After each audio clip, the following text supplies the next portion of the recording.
बहुत समय पहले की बात है। एक छोटे से गांव में एक लड़का रहता था जिसका नाम अर्जुन था। अर्जुन बहुत ही समझदार और होशियार था, पर उसे अपने आप पर विश्वास नहीं था। एक दिन अर्जुन जंगल में घूम रहा था, तभी उसे एक पुरानी धूल से भरी हुई किताब मिली। किताब पर सुनहरे अक्षरों में लिखा था, जादुई किताब। अर्जुन ने किताब उठाई और उसे पढ़ने लगा।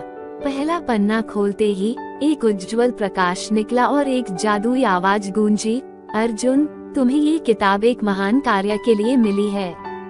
इसमें लिखे हर शब्द को ध्यान से पढ़ो और समझो।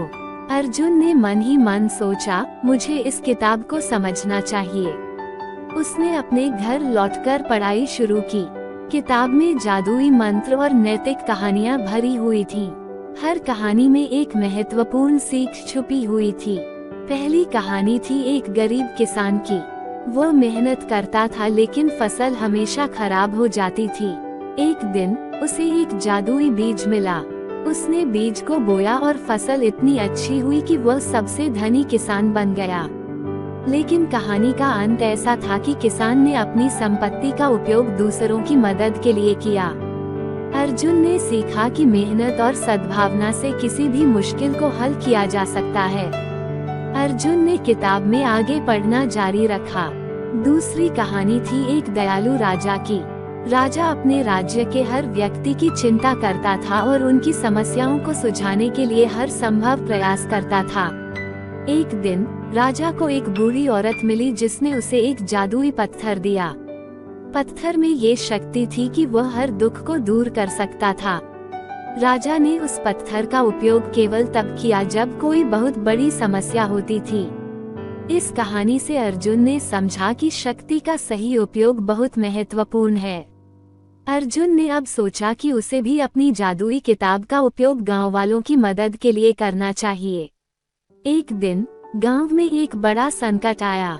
वहां की नदी का पानी सूख गया और लोग प्यास से तड़पने लगे।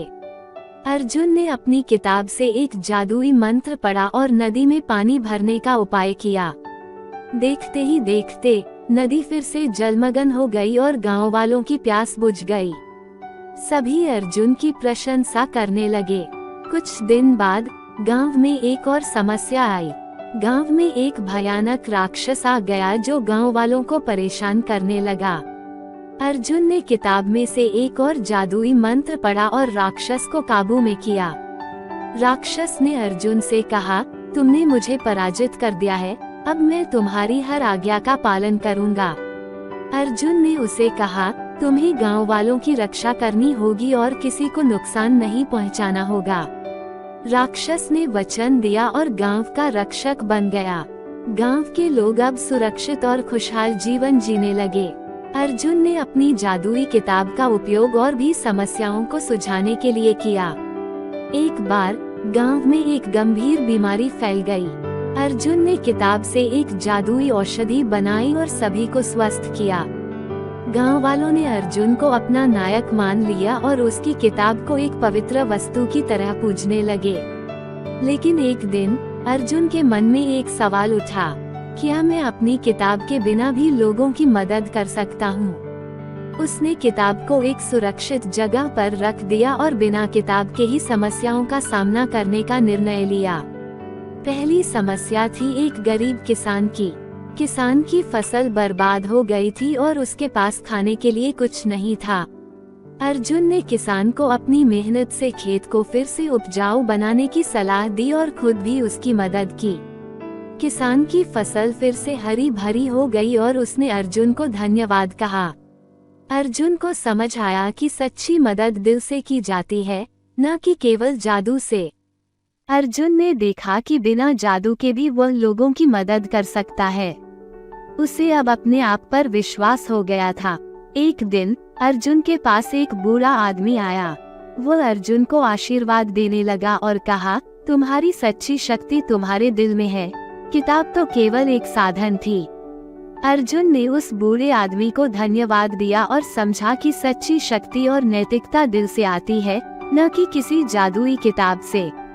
अर्जुन ने अपनी जादुई किताब को हमेशा के लिए बंद कर दिया और उसने अपने दिल की सच्चाई पर विश्वास करना शुरू कर दिया। गांव वाले अब भी अर्जुन की प्रशंसा करते थे, लेकिन उन्होंने भी समझ लिया था कि सच्ची मदद और नैतिकता किसी जादू से नहीं, बल्कि सच्चे दिल और निष्ठा से आती है। इस तरह अर्जुन ने अपनी जादुई किताब को छोड़कर अपने दिल की सच्चाई को अपनाया और गांव का सबसे बड़ा नायक बन गया। अर्जुन की यह कहानी हमें ये सिखाती है कि असली जादू हमारे अंदर ही होता है, और अगर हम अपने दिल की सुने और सच्चाई पर चले तो हम किसी भी मुश्किल को पार कर सकते हैं। कहानी का अंत अर्जुन की यह नैतिक यात्रा गांव के हर व्यक्ति के लिए एक प्रेरणा बन गई।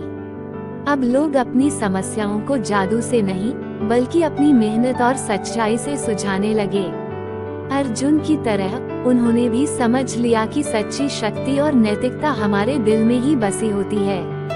अर्जुन का जीवन इस बात का उदाहरण बन गया कि नैतिकता और सच्चाई का पालन करके ही हम जीवन में सच्ची सफलता प्राप्त कर सकते हैं।